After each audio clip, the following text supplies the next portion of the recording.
Aku di sini akan menceritakan kisah Pak Budi, dan aku di dalam cerita ini menjadi Pak Budi.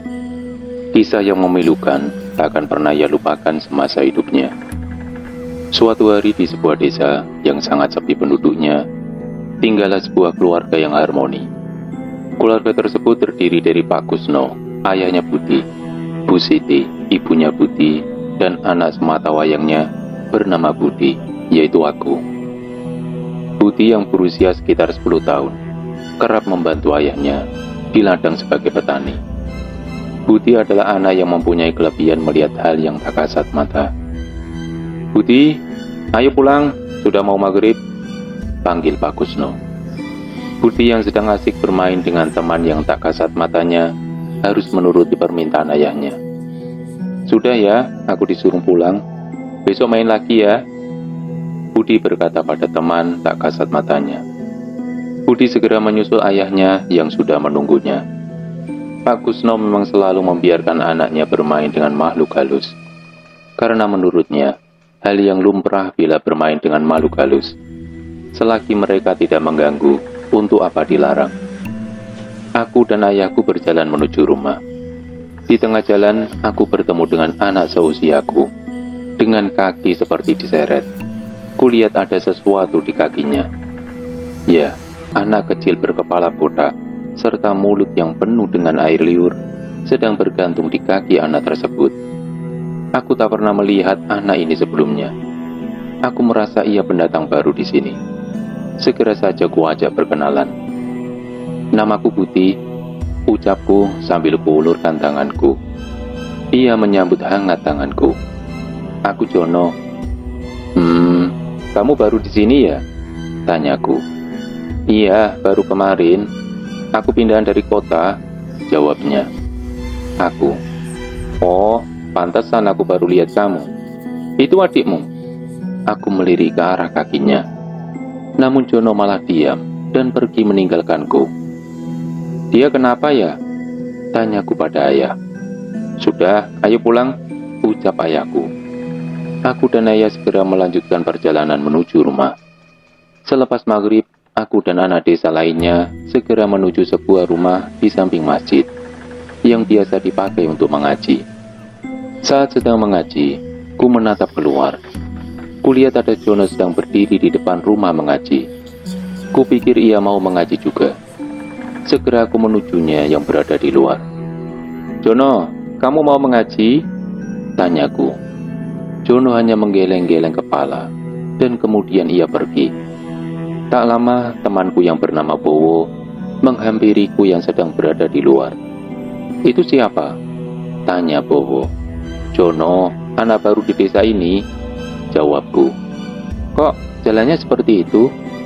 Aku terdiam sejenak, seolah berpikir, berarti hanya aku yang bisa melihat anak kecil yang bergantung pada kaki Jono. "Nggak tahulah, ayo ngaji lagi," ajakku. Kami berdua segera masuk ke rumah mengaji dan melanjutkan mengaji. Setelah selesai mengaji, aku dan anak desa lainnya segera menuju rumah masing-masing. Kebetulan rumahku, Bowo, dan Coki bersebelahan, jadi kami bertiga pulang bersama. Di tengah perjalanan, kami bertemu dengan Jono yang sedang duduk di bawah pohon jambu. "Jono, kok kamu belum pulang?" tanyaku. "Aku mau main sama kalian. Tapi ini sudah malam. Kamu emang gak dimarahi sama orang tua kamu?" Jono hanya diam dan pergi meninggalkan kami. Aku yang bingung hanya menatap kemana ia pergi. "Kamu kenal di mana dia, Bud?" tanya Ciko. "Tadi sore sebelum maghrib, saat di jalan menuju rumah sama ayahku." "Anak aneh," ucap Bowo. "Sudah, ayo pulang," ajakku. Setelah sampai di rumah, aku segera merebahkan badan. Tak terasa aku terlelap dalam tidur. Keesokan harinya, sore hari yang cerah, aku dan anak desa sedang asyik bermain sepak bola di lapangan dekat ladang, bermodalkan sandal sebagai tiang gawang. "Gol!" teriakku. Bola tersebut melesat jauh. Tak lama, terlihat Jono sedang membawa bola yang kutendang di gawang musuh tadi. Ia segera menghampiriku. "Aku boleh ikut bermain?" tanya Jono. Aku diam sejenak, seolah berpikir. Kalau dia bermain, berarti aku sebagai cadangan. Karena pemainnya sudah pas, 5 lawan 5. Ah, tak apalah. Lagi pula dia dari semalam ingin sekali bermain dengan anak-anak desa di sini, pikirku. Ya udah, kamu boleh bermain, John. Gantiin aku ya, ucapku. Jono mengangguk mengerti. Namun tidak bagi anak desa lainnya. Bagaimana tidak? Dengan jalannya yang lambat, mana mungkin bisa mengejar bola atau merebut bola? Kamu mana bisa main dengan kaki seperti itu? Ucap Iwan, salah satu anak desa. Kamu gak boleh begituan. Biarkan Jono bermain sebagai kiper, ucapku. Iwan, terserah kamu aja, Bud. Akhirnya Jono bermain bersama anak desa lainnya. Namun karena keterbatasan pergerakan Jono, gawang Jono malah sering kebobolan, sehingga ia mendapat caci dan makian oleh timnya. Goblok kamu, John. Bisa kiper gak? Ucap Iwan, salah satu timnya. Udah, kamu gak usah main, John. Bikin kalah aja, ucap Agus, salah satu timnya. Pukuli aja si goblok ini, ucap Denny, salah satu timnya. Jono hanya diam dan menunduk. Aku yang melihatnya segera menuju Jono yang berada di dekat gawang, agar anak desa tak memukuli Jono. Kalian ini tidak boleh seperti itu sama Jono, tegasku. Tapi dia udah buat kita kalah, Bud, ucap Denny. Tetap saja, kita tidak boleh seperti itu. Sudah, kalian minta maaf sama Jono, ucapku. Karena aku dan keluargaku salah satu orang yang paling berpengaruh di desa ini, maka mereka bersedia menuruti permintaanku. Kalau bukan karena budi, aku tak mau minta maaf denganmu, ucap Iwan. Sudah, buruan minta maaf dengannya, pintaku. Aku minta maaf, John, ucap Iwan. Aku minta maaf, John, ucap Benny. Aku minta maaf, John, ucap Agus. Ya sudah, mari kita pulang, sudah mau maghrib. Kamu pulang kemana, John? Tanyaku. Namun Jono hanya diam dan pergi meninggalkan kami dengan langkah yang menyeret. Kami pun hanya bingung melihatnya. Dia tinggal di mana sih, Bud? Tanya Iwan. Aku sendiri tak tahu, Wan, jawabku. Tak lama terdengar suara ayahku memanggil. Budi, ayo pulang. Aku pun segera menuju ayahku yang berada di depan ladang. Aku lantas menanyakan tentang Jono padanya. Ayah, kenal Jono yang kemarin kita bertemu di tengah perjalanan menuju rumah? Iya, ayah tahu. Ayah lihat anak kecil yang bergantung pada kakinya? Iya, ayah melihat, nak. Itu siapa ya? Sudahlah, tak usah dibahas dan tak usah diberitahu temanmu apa yang kamu lihat ya, nak. Memangnya kenapa ya? Ayahku terdiam sejenak, seolah berpikir. Takutnya temanmu tak mau bermain dengannya. Aku hanya diam, seperti itu bukan jawaban yang sebenarnya.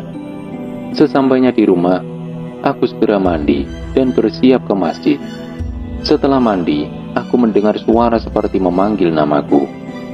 Budi, Budi, panggil Ciko dan Bowo. Apa? Sautku sambil berjalan menuju luar rumah. Ayo ke masjid, Bud, ajak Bowo. Yuk. Kami pun berjalan menuju masjid.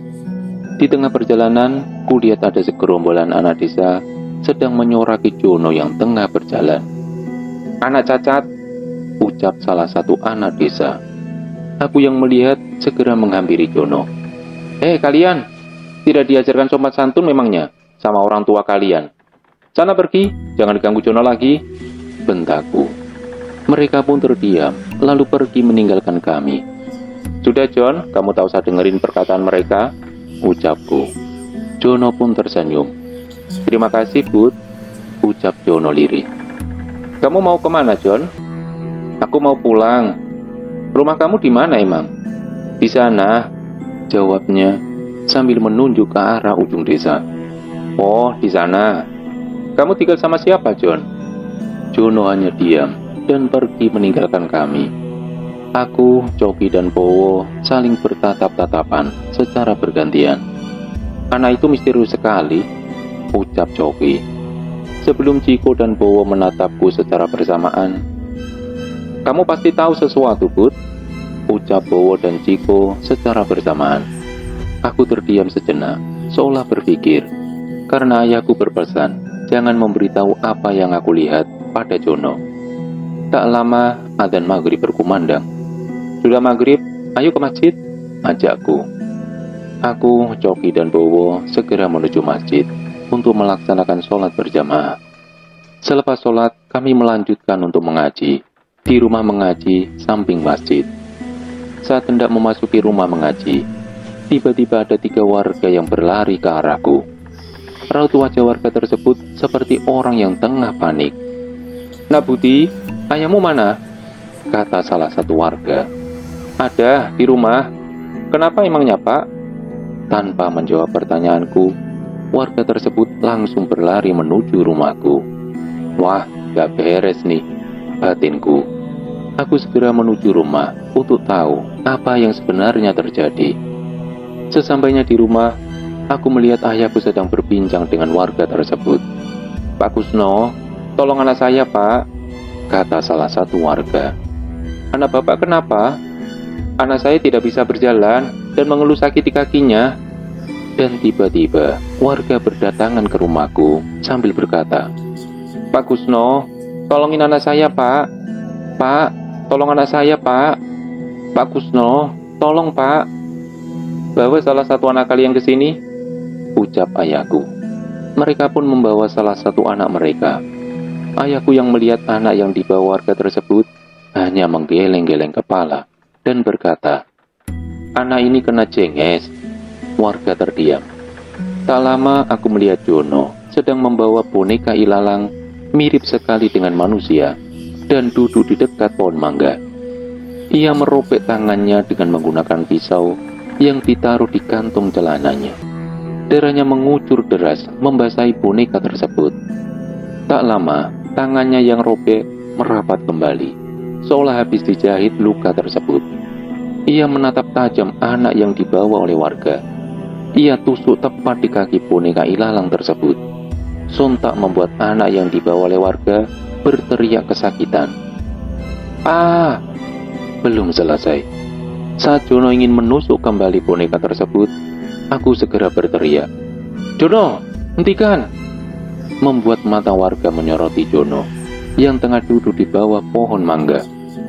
Warga yang geram melihatnya segera berlari menuju Jono berada. Ayahku yang melihatnya segera menahan warga tersebut agar tidak menghakimi Jono. "Tahan dulu, jangan main hakim sendiri. Bakar saja anak biadab ini," kata salah satu warga. Tiba-tiba Jono menunduk. Tak lama ia mendongakkan kepalanya kembali dan menatap tajam wajah ayahku. Suara Jono berubah, seperti suara wanita tua yang sedang marah. "Kau ingat aku kan, Kusno? Biadab. Kau dan keluarga Batipu sama-sama biadab. Kau bunuh anakku yang tak bersalah agar keluarga Batipu mendapatkan pancasona. Kau ingat? Ingat itu kan, Kusno?" Ayahku terdiam, seolah mengingat kejadian 10 tahun lalu. "Sekarang aku kesini untuk meminta pertanggungan jawabmu, Kusno. Tapi itu salahmu sendiri, Anjani." Warga yang mendengar nama itu tampak menyoroti ayahku. "Anjani? Bukannya dia sudah mati?" ucap salah satu warga yang tahu peristiwa itu. Jono menatap tajam salah satu warga yang tahu peristiwa itu. "Hahaha, keluarga Batipu tidak membakarku, tapi membakar anakku yang berusia 21 bulan itu. Setelah mereka membakar anakku, mereka membuangku layaknya bangkai hewan. Benar kan, Kusno? Kau pun ikut terlibat dalam peristiwa itu. Biadab. Untung mereka tak tahu kalau aku sedang mengandung saat itu. Dan inilah anakku, bersama kakaknya yang menggantung di kaki anakku ini. Kau bisa lihat kan, Kusno?" Warga tercengang mendengar pernyataan itu. "Mereka sudah memperdayamu. Entah berapa korban yang berjatuhan dibuat keluarga biadab itu. Sekarang di mana mereka, Kusno?" Tiba-tiba mulut ayahku mengeluarkan darah, dan ia mengerahkan pandangannya kepada salah satu sahabatnya. "Panggil yang gentalaman, cepat!" Warga sudah semakin geram oleh tingkah laku Jono. Warga segera mengambil pisau yang ada di tangan Jono dan menghunuskan ke tubuh Jono yang mungil. "Ah!" Bukan Jono yang berteriak kesakitan, melainkan seluruh anak desa berteriak kesakitan, termasuk aku. Warga dibuat bingung sekaligus takut olehnya. "Jangan bunuh Jono. Jenges tersebut menyatu dalam tubuh Jono. Kalian bunuh Jono, sama saja membunuh anak kalian sendiri," teriak ayahku. Warga yang mendengar pernyataan ayahku terdiam ketakutan. Jono tertawa. "Hahaha, ini belum seberapa, Kusno, dengan apa yang aku rasakan kejadian 10 tahun lalu. Sekarang kau lihat ini, Kusno." Jono mencolok matanya sendiri, bersamaan dengan teriakanku dan anak desa lainnya. "Ah, hentikan aja nih," ucap kakek tua berjanggut putih. Semua warga desa tampak menyoroti kakek tua tersebut. Ya, itu Eyang Gentala. "Kau masih hidup rupanya, kakek tua." Sebelum Eyang kakek Gentala menatap ayahku, "Bodohnya Kusno membiarkan dia di desa ini." Eyang Gentala menghampiri Jono. "Keluarga Batipu tidak ada di sini," ucap Eyang Gentala. Jono kemudian menatap ayahku seakan mengancam. "Dia, Kusno, tahu keberadaan keluarga biadab itu." Ayahku muntah darah dan berkata, "Aku tidak pernah melihat keluarga Batipu lagi. Maafkanlah aku, Anjani." "Tidak, Kusno, tidak. Nyawa harus dibayar dengan nyawa." Eyang Gentala menampar Jono. "Sudah cukup, Anjani."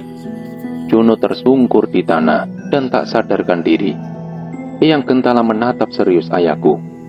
"Kusno, bawa anak ini dan anakmu pergi dari sini. Bawa mereka ke rumah Eyang Bayu Aji sekarang. Biar aku yang mencari di mana keluarga Batipu berada. Kita hanya punya waktu 3 hari sebelum anak ini kembali sadar." Ayahku segera menuruti permintaan Eyang Gentala. 1 hari lamanya perjalanan. Akhirnya aku, ayahku dan Jono sampai di sebuah rumah terbuat dari kayu. Tok tok tok.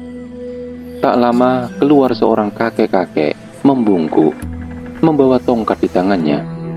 Kakek tersebut menatap tajam anak yang dibopong oleh ayahku. "Goblok, sudah kubilang dari awal, habisi keluarga Batipu dan Anjani.